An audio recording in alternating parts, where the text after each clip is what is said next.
I know, well, for a lot of people out there just finishing up undergrad, or maybe they've graduated a long time, summer is a great time to sort of sit back, reevaluate your goals, and think about moving on to the next chapter. And for many, that is a graduate program. We're here with Dr. Pauline Hoffman of St. Bonaventures. Now, before we get into it, I know that you brought a graph with us to talk sort of about earning potentials of a secondary degree. So why don't we pull that up, and you can kind of give us a run-through of what exactly it talks about.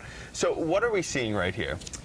You're seeing, looking at bachelor's degrees, you can see the earning potential over the course of your career, over the course of your career lifetime, of a bachelor's degree versus a master's degree. So a lot of folks, are saying to us, why should I pursue a graduate degree? Well, some of the reason might be advancement, certainly at work, and you can see this here with the earning potential that you'll get varying from different fields: communication, business, education, and psychology. Now, I know for a lot of people out there that are just out of undergrad, they might be struggling to pay back their student loans, sort of get a heads up in any industry that they've went to school for. Graduate programs can kind of be on the back burner. Maybe they don't think about that as an option right away. So for those people, why should they consider this?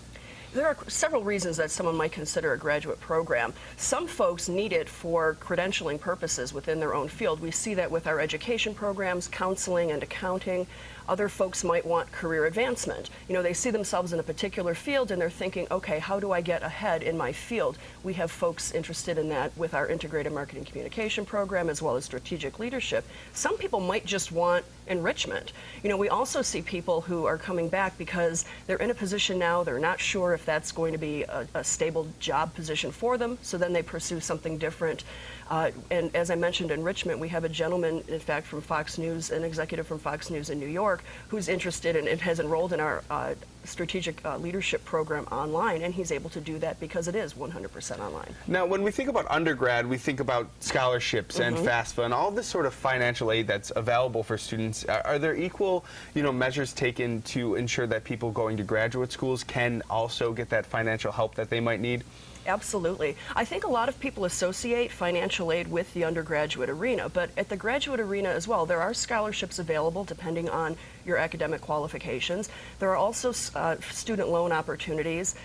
People are also able to work out opportunities with their universities, perhaps to put together a payment plan over several months. But don't forget that there are also employment opportunities. Check with your employer, check with your school district.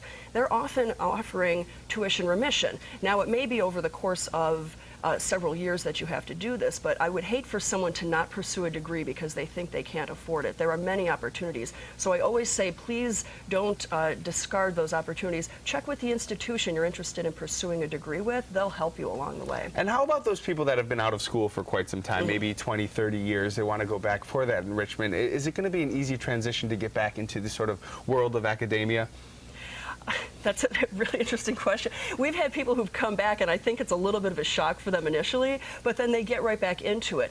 I love when students come who've been out for a while because they bring to the environment, to the classroom environment, such a breadth of experience that you don't always get from people who may have just graduated from undergrad. So having that broad spectrum in the classroom is certainly wonderful for us as faculty members, but then also for the students themselves.